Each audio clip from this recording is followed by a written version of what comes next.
கர்த்தர் நல்லவர், அவர் கிருபை என்றும் உள்ளது. ஆண்டவராகிய இயேசு கிறிஸ்துவின் நாமத்தினாலே உங்கள் ஒவ்வொருவருக்கும் அன்பின் வாழ்த்துக்கள். இன்று ஞாயிற்றுக்கிழமை ஜூன் மாதம் 8ஆம் தேதி. பிரியமானவர்களே, இது விசேஷமாக இந்த ஞாயிற்றுக்கிழமை பெந்தேகோஸ்தே நாளாக அகில உலகம் முழுவதும் அனுசரிக்கப்படுகின்றது. பரிசுத்த ஆவியானவர் இந்த பூமிக்கு இறங்கி வந்த நாளை நினைவு கூர்ந்து அவரை மகிமைப்படுத்தும் வண்ணமாக இந்த ஞாயிற்றுக்கிழமை அவரை நாம் கனம் பண்ணுவோம். பிரியமானவர்களே, ஆவியானவர் பெந்தைக்கோஸ்தே நாளில் தான் இறங்கி வந்தாரா என்று சொல்லி உங்களுக்கு சந்தேகம் வரலாம். இல்லை, அவர் ஆதியிலே ஜலத்தின் மேல் அசைவாடினார் என்று எழுதியிருக்கின்றது. பழைய ஏற்பாடு காலத்தில் தேவ மனிதர்கள் மேல தேவனுடைய ஆவியானவர் வந்து தங்கி இருந்தார், அவர்களை நடத்தினார் என்று பார்க்கின்றோம். சிம்சோனை ஆவியானவர் ஏவ துவங்கினார். கிதியோன் மேல் வந்து ஆவியானவர் இறங்கினார். உனக்கு இருக்கிற இந்த பலத்தோட போ, உன்னை அனுப்புகிறவர் நான் அல்லவா என்று சொல்லப்பட்டது அல்லவா. தாவீதின் மேல தேவ ஆவியானவர் இறங்கி வந்தார். எலியாவின் மேல தேவ ஆவியானவர் அசைவாடினார். இப்படி குறிப்பிட்ட தேவ தாசர்கள் மேல பரிசுத்த ஆவியானவர் தங்கி இருந்து அவர்களை நடத்தினார் என்று பார்க்கின்றோம். ஆனால் சுமார் 2000 ஆண்டுகளுக்கு முன்பதாக தேவகுமாரனாகிய இயேசு கிறிஸ்து இந்த பூமியிலே வந்து நமக்காக நம்முடைய பாடுகளை, நம்முடைய பாவங்களை சிலுவையிலே அதன் மேல் ஜெயம் எடுத்தார். தம்மை தாமே பலியாக ஒப்பு கொடுத்தார். பின்பு அவர் 3ஆவது நாளிலே உயிரோடு கூட எழுந்து தம்முடைய சீஷர்களுக்கு, அப்போஸ்தலர்களுக்கு தரிசனமாகி பின்பு பரமேறி சென்றார் என்று பார்க்கின்றோம்.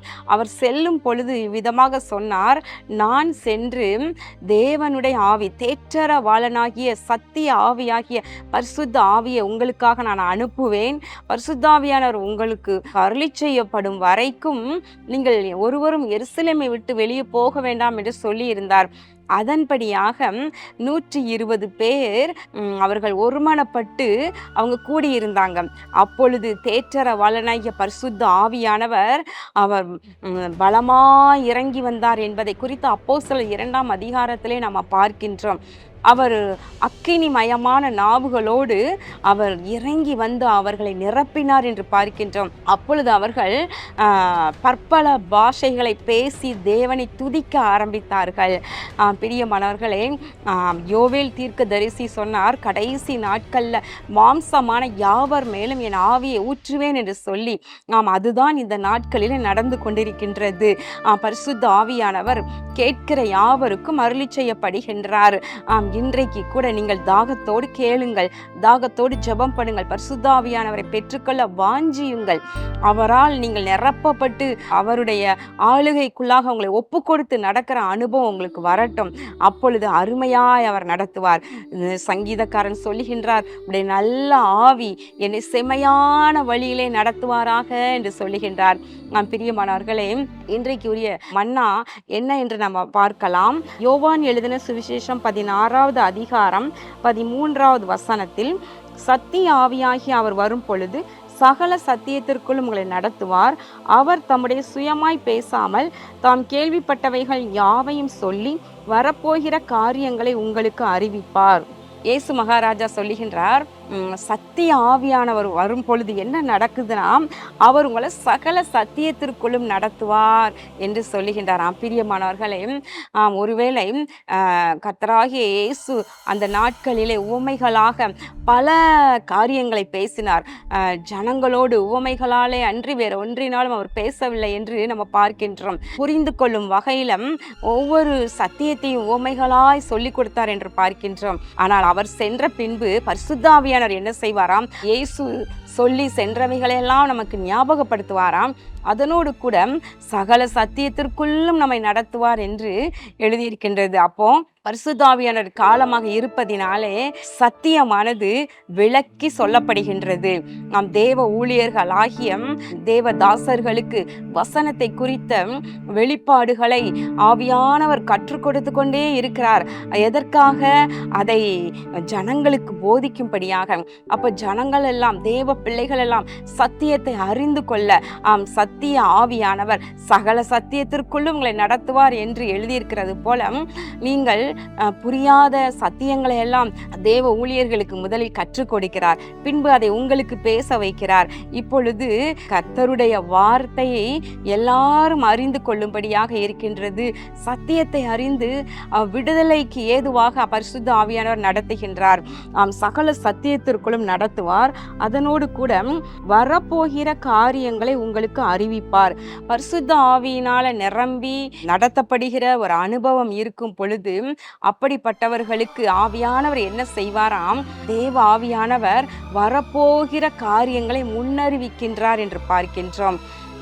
நல்லவைகளையும் அறிவிப்பார், சத்துருவின் திட்டங்களையும் அறிவிப்பார், நமக்கு விரோதமான பொல்லாத மனுஷ திட்டங்களையும் அறிவிப்பார்.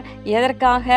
அவைகளுக்கெல்லாம் நாம் தப்பித்து கொள்ளும்படியாக, விவேகமாய் நடந்து கொள்ள, அந்த சத்துருவின் திட்டங்களை அறிந்து அதற்கு ஏற்றாற் போல ஞானமாக நடந்து கொள்ள வரப்போகிறவைகளெல்லாம் நமக்கு அறிவிப்பார் என்று அழகாய் கர்த்தராகிய இயேசு சொல்லுகின்றார். பிரியமானவர்களே, நாம் இந்த நாளிலும் கூட பரிசுத்த ஆவியானவர் உங்களை நடத்த வேண்டும் என்று சொல்லி வாஞ்சியுங்கள். அவர் நமக்கு நல்ல வழியிலே, செம்மையான வழியிலே நம்மை நடத்துவார். அணு தினமும் நமக்கு ஆலோசனை அருளி செய்து நடத்துவார். இந்த நாளிலும் கூட கண்களை மூடி ஜெபம் பண்ணுவோமா? எங்கள் அன்பின் பரலோக பிதாவே, இதோ இந்த நாளிலும் பெந்தேகோஸ்தே நாளாகிய இந்த நாளிலே தேவ ஆவியானவரை நாங்கள் கனம் பண்ணுகின்றோம். பரிசுத்த ஆவியாகிய தேற்றரவாளனை நாங்கள் உயர்த்துகின்றோம். இந்த நாளிலும் தேவ ஆவியானவர் உடைய பிள்ளைகளை நடத்துவாராக. ஆண்டவரே, வாழ்க்கையிலே தகப்பனே எப்படி நடக்க வேண்டும் என்ற ஆலோசனைகளை அனுதினமும் கற்றுக் கொடுத்து இப்படி நல்ல பாதையிலே செம்மையாயங்களை நடத்துவீராக. வரப்போகிற காரியங்களை முன்னறிவித்து சத்துருவின் திட்டங்களுக்கெல்லாம் எங்களை விலக்கி காத்து கொள்வீராக. சகல சத்தியத்திற்குள்ளும் ஒவ்வொருவரையும் அருமையாய் நடத்துவீராக. ஆண்டவராகிய இயேசு கிறிஸ்துவின் நாமத்தினாலே இந்த ஜெபத்தை ஏறெடுக்கின்றேன் நல்ல பிதாவே, ஆமேன். பிரியமானவர்களே, இந்த வாரம் வியாழக்கிழமை, அதாவது வருகின்ற 12ஆம் தேதி திருநெல்வேலியில் வைத்து நமது ஆசீர்வாத டிவியினுடைய சிறப்பு கூட்டம், ஒரு நாள் கூட்டம் நடைபெற உள்ளது. மாலையில் அதை குறித்த விவரங்களை நீங்கள் ஸ்கிரீனில் பார்க்கலாம்.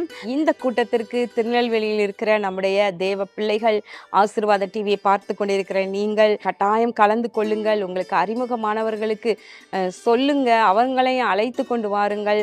மற்றும் திருநெல்வேலி சுற்றி இருக்கின்ற ஊர்களில் இருக்கிற தேவ பிள்ளைகளும் இந்த கூட்டத்திலே வந்து குடும்பமாய் கலந்து கொள்ளுங்கள். நீங்கள் தினமும் இந்த டிவியின் மூலமாய் பிரயோஜனம் அடைறீங்க. குறிப்பாக இந்த டிவி ஊழியத்தின் தரிசனத்தை ஆண்டவர் அருளி செய்த இடமே திருநெல்வேலியில் வைத்துதான். எனவே திருநெல்வேலியில் வைத்து எப்போ ஒரு தடவை நடத்தப்படுகின்ற நம்முடைய கூட்டத்திற்கு நீங்கள் கட்டாயம் கலந்து கொள்ளுங்கள். கர்த்தர் உங்களுக்கு நன்மைகளை அருளி செய்வார். கர்த்தர் உங்களை ஆசீர்வதிப்பாராக. ஆமேன்.